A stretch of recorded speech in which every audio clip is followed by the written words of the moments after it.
Chers amis,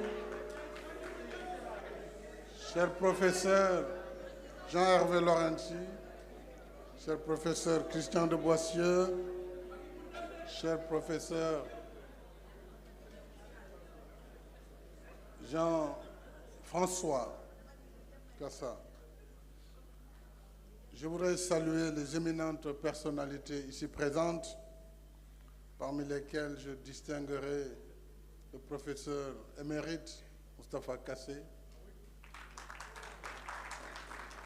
le professeur Ndioro Ndiaye, le professeur Ndeye Marem Badiane, qui pour la petite histoire m'a enseigné l'anglais à l'Institut des sciences de la Terre, ainsi que le professeur Ndeye Lucie Cissé et toutes les éminentes personnalités ici présentes. Je suis le recteur de l'université Cheikh Anta Diop, distingués participants à vos rangs, grades et qualités. C'est toujours avec un plaisir renouvelé que je viens à la rencontre du monde universitaire. Justement parce que l'université, qui est un pôle d'excellence et un espace de diffusion du savoir, contribue à éclairer les esprits et à former les ressources humaines qui soutiennent le progrès des nations. Or, la richesse à la base du progrès des peuples réside dans la qualité des ressources humaines, vous l'avez rappelé. Du plombier à l'ingénieur, du petit comptable à l'expert comptable. Il ne peut y avoir de développement sans ressources humaines de qualité et en nombre suffisant. Et dans cette dynamique de progrès, chaque corps de métier doit trouver la place qui valorise son potentiel. D'où l'importance que nous accordons à l'éducation et à la formation, secteur auquel le Sénégal consacre plus de 25% de son budget national. Et je rappelle aussi que l'éducation et la formation constituent deux composantes majeures de l'axe 2 du plan Sénégal émergent, consacré au capital humain et au développement durable. C'est dire combien je me réjouis de la double initiative de l'excellence universitaire africaine, organiser cette cérémonie de remise de diplôme aux 3 premières promotions du master en comptabilité, contrôle audit de l'Université d'Angers, délocalisée à Dakar. Ça, c'était d'une part, et d'autre part, de lancer son projet d'installation au Sénégal. Alors, je m'arrêterai là pour dire que l'avenir de l'enseignement supérieur, c'est aussi l'enseignement supérieur privé. Nous avons vu depuis les indépendances, de gros efforts ont été faits par les États, énormément de ressources injectées. Il nous faut, à présent, faire ou passer vers le point d'inflexion pour que l'enseignement privé supérieur puisse accompagner de façon efficace et surtout efficiente la formation supérieure des cadres. Chères lauréates, chers lauréats, en vous adressant mes chaleureuses félicitations, je devine votre fierté et celle de vos parents de voir votre dur labeur aujourd'hui récompensé. Tous mes vœux de succès vous accompagnent pour le reste de votre parcours, mais aussi pour l'exercice d'une activité professionnelle dont la plupart, sinon l'ensemble des diplômés, aujourd'hui ont entamé cette carrière. Dans l'un ou l'autre cas, souvenez-vous, et le professeur Laurenti a rappelé des principes fondateurs, souvenez-vous toujours que le diplôme n'est pas une fin en soi, mais une présomption de compétence. Une présomption de compétence qui offre au titulaire la possibilité de tester ses connaissances à l'épreuve de la vie professionnelle. Dans cette nouvelle phase de vos parcours respectifs, je vous invite à réfléchir ensemble sur l'éthique du travail et de la responsabilité. Et je voudrais m'appesantir sur ces deux dimensions. L'éthique du travail et de la responsabilité, qui, à mes yeux, doit accompagner et valoriser toute carrière digne de respect, qu'elle soit publique ou privée. L'éthique du travail et de la responsabilité suppose d'abord que l'exercice de toute activité professionnelle puisse allier le savoir, le savoir-faire, mais aussi et surtout le savoir-être, la tenue et la retenue. Ces qualités n'habitent que les meilleurs esprits. Ceux qui, occupés par le travail, cherchent la performance et se bonifient avec le temps, un peu comme le vin.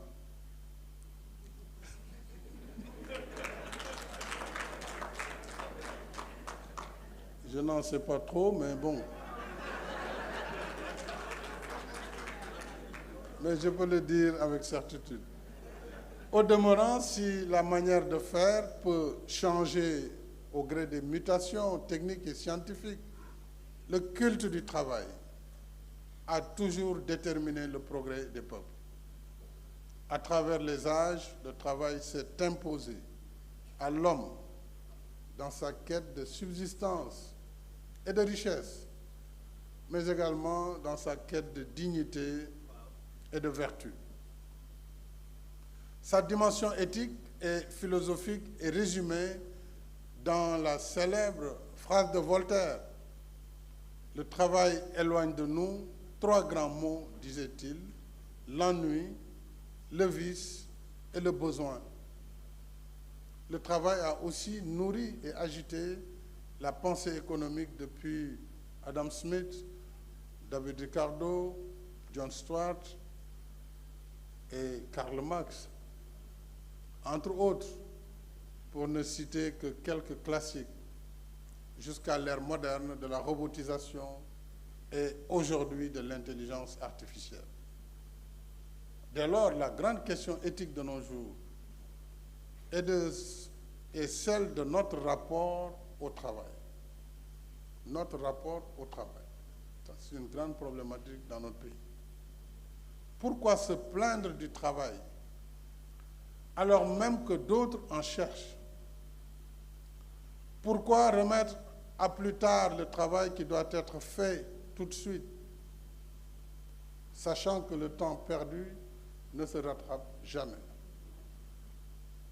C'est ce qu'on appelle la procrastination. Procrastination, c'est le fait de toujours renvoyer à demain ce qui doit être fait aujourd'hui. Donc il faut éviter de procrastiner. Pourquoi faire mal son travail alors que, pour reprendre Nicolas Poussin, tout ce qui vaut la peine d'être fait vaut la peine d'être bien fait?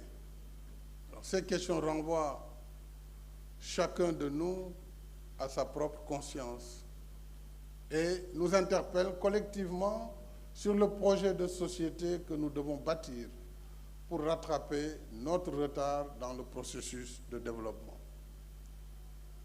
Nous sommes condamnés, nous sommes sommés, comme disait un célèbre penseur, Aimé Césaire, je vais citer, « Nous sommes sommés de faire à coups d'années ce que les autres ont fait à coups de siècles. » C'est ce que j'ai résumé dans le concept de fast track.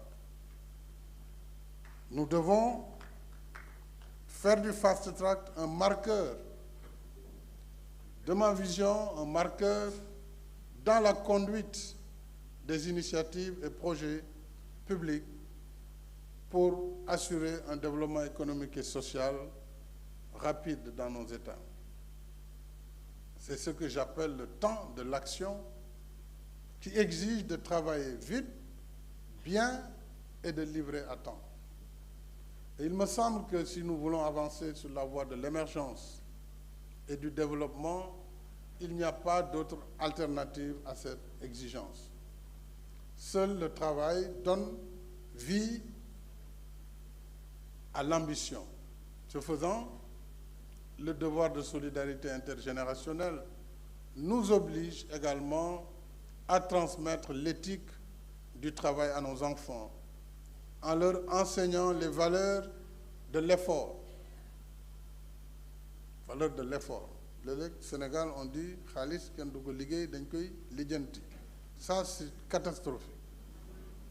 Faire croire que la richesse n'est pas le fruit de l'effort, mais juste de micmac, n'est pas une valeur qu'il faut promouvoir.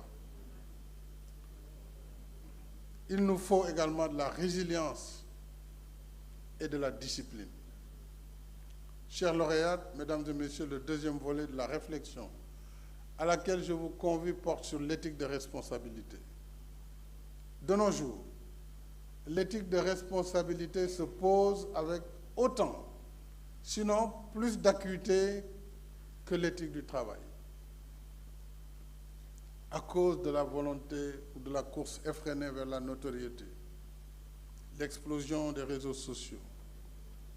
Nous devons, à travers la protection de l'ordre public et de la vie privée, je suis heureux d'être face à deux grands généraux de l'armée sénégalaise, en deuxième section, comme on dit, parce qu'un général n'est jamais à la retraite, sauf s'il est fautif, s'il commet une faute lourde.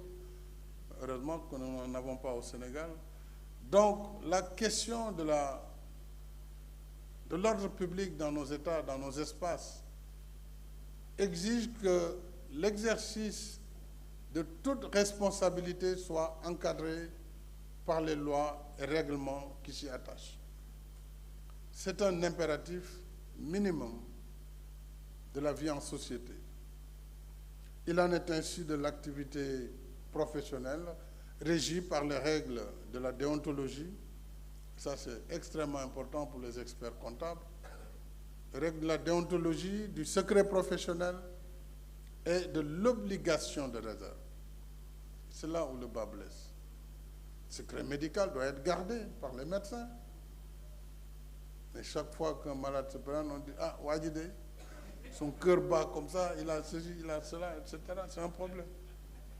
L'exercice permanent et ponctuel d'une activité qui donne accès à la vie privée, qui donne accès aux données personnelles ou une information sensible touchant au bien commun ne doit en effet pas conduire à des dérives aux dépens d'autrui ou au préjudice de l'ordre public.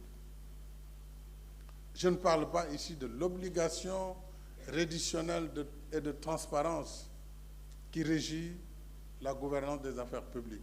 Ça, ce sera aussi votre quotidien. Mais je pense surtout, et en particulier, à la frénésie d'un déballage fait de violation du secret professionnel, de manipulation de l'opinion et d'accusations sans preuve, souvent diffusées à grand débit.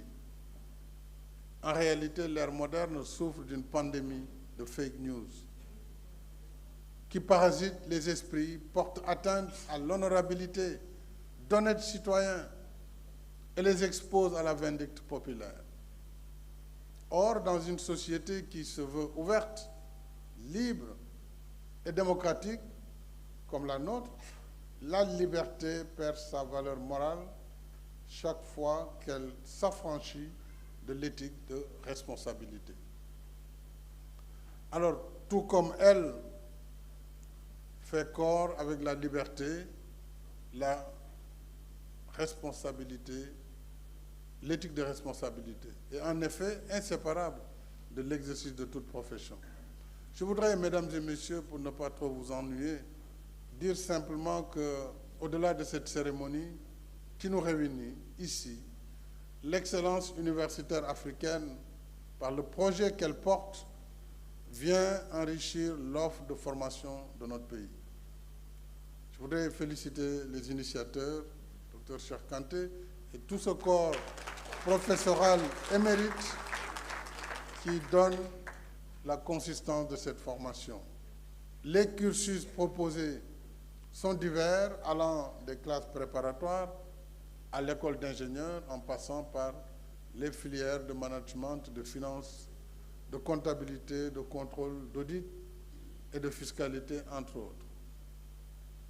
Ce large spectre donne une idée de l'ambition des promoteurs de l'excellence universitaire africaine, tout comme le partenariat noué avec des établissements universitaires de bonne réputation. Je n'oublie pas la Sorbonne, professeur Christian.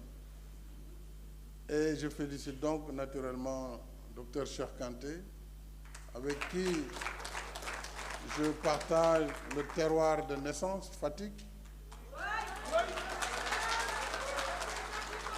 Je félicite également ses associés. Oh, Fatickois, calmez-vous là.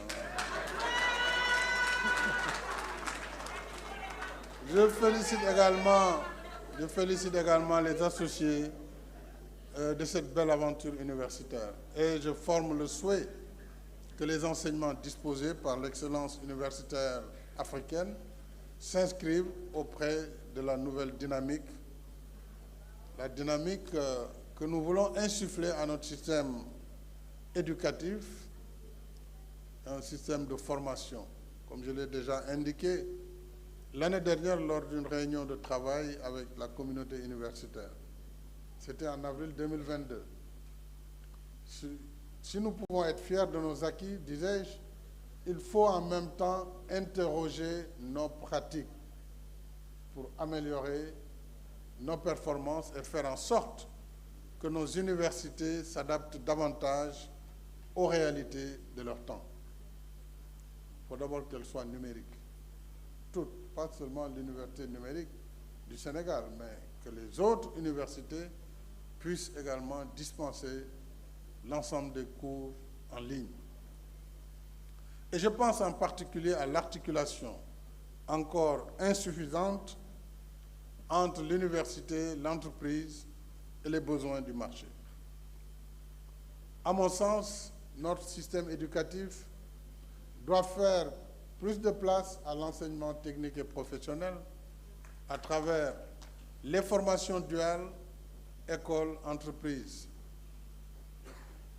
C'est l'ambition que nous avons donnée aux centres de formation technique et professionnelle et surtout aux ISEP qui sont les instituts professionnels d'enseignement, instituts supérieurs d'enseignement professionnel, plus exactement.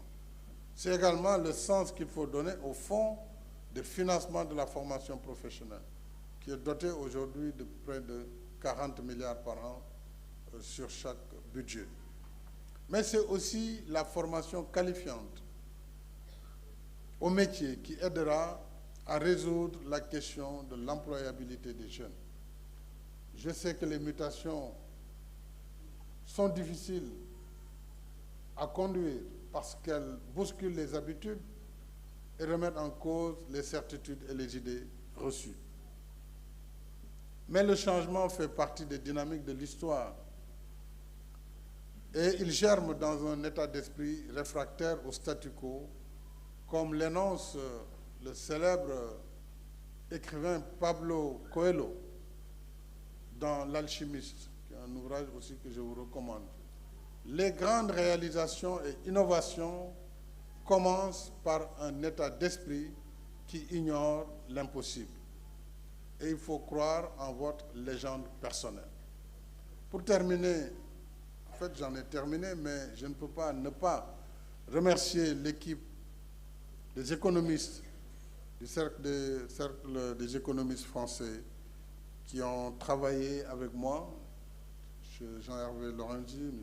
le professeur aussi Christian de Boissier, avec Dr Cheikh Kanté, à travers une task force sur laquelle depuis 4 ans je travaille avec eux pour donner du contenu scientifique aux énoncés politiques que je pose à la communauté internationale.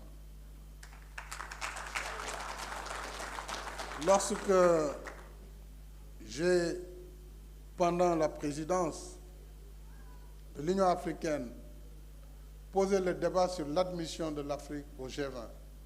Certains nous prenaient pour des prétentieux, parce que jamais le débat n'a été posé. Alors que le plaidoyer était simple. Pourquoi le continent africain, qui en réalité, sur les mêmes critères, représente aujourd'hui la 8e économie mondiale en termes de PIB, 8e, je leur disais à la réunion du G7, pourquoi nous sommes que des invités?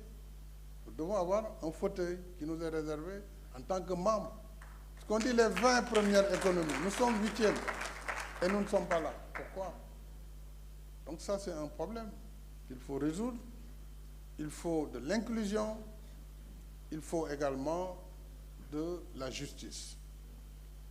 Par ailleurs, nous sommes 1,4 milliard de citoyens. Donc l'avenir se jouera nécessairement sur le continent africain. Nous avons un territoire de 30 millions de kilomètres carrés. 30 millions de kilomètres carrés. Je ne parle pas des autres richesses du continent. 60% des terres arables, la disponibilité de l'eau à des quantités phénoménales. Les fleuves les plus importants, quasiment à part l'Amazone, sont africains. Le fleuve Congo, à lui tout seul, peut régler la question de l'électricité du continent. Donc les raisons étaient nombreuses, mais il faut se féliciter vraiment de l'évolution des mentalités. En d'autres temps, jamais en une année, on pourrait faire ce plaidoyer et obtenir le résultat qui va être acté au mois de novembre prochain en Inde pour que l'Afrique puisse disposer d'un siège permanent comme membre à part entière du G20. Et nous avons engagé, bien sûr, la bataille pour la gouvernance, la réforme de la gouvernance mondiale et financière. Puisque vous l'avez rappelé, ces institutions qui nous gouvernent, qui font qu'il y a une surveillance multilatérale extrêmement difficile pour les États en développement, où on nous impose les mêmes critères de déficit que les pays en développement qui existent depuis 200 ans. Il y avait quelque chose d'incohérent. Les pays récemment indépendants puissent être placés au même niveau que l'Europe, les États-Unis, avec les mêmes cibles de déficit, alors que nous n'avons même pas les mêmes plafonds d'endettement. Comment évoluer dans un tel corset, malgré nos volontés, notre résilience? C'est le système qui ne nous permet pas de nous en sortir. Et ce système, il faut le réformer. Il faut le réformer d'autant plus que si on ne le fait pas, les pays vont choisir la voie de la libération. Et ça a commencé, le mouvement a commencé avec les BRICS. Aujourd'hui, les BRICS, c'est un PIB presque supérieur au G7. Et il y a un appel d'air. Parce qu'on parle de BRICS+. Et beaucoup de pays ont une tendance à aller vers ce courant. Mais je pense que pour nous, il ne s'agit pas d'un jeu d'appartenance, mais il faut justement arrêter cette tendance et cette volonté des pays nécessairement à aller vers un bloc contre un autre. Il faut donc que le bloc que nous partageons ensemble puisse se réformer, puisse faire plus de place aux autres, puisqu'il est clair qu'en 1946, au lendemain de la Seconde Guerre mondiale, très peu de pays, les 2/3 des pays de la planète n'étaient pas indépendants. Donc ils n'étaient pas autour de la table quand on définissait les règles. Ces règles, par conséquent, ne sont pas appropriées pour eux. Et c'est tout le sens du combat que nous menons et que nous allons continuer à mener au-delà, moi, de mes fonctions de président de la République, que j'ai décidé d'arrêter le mois d'avril 2024. Ce combat et ce plaidoyer va se poursuivre avec tous les esprits positifs, et Dieu sait qu'il y en a, au nord comme au sud, et à l'ouest comme à l'est. Il faut donc ensemble, tous ceux-là qui sont pour une humanité réconciliée avec elle-même, puissent travailler pour changer les règles, et j'espère que nous y arriverons. Je vous remercie de votre aimable attention.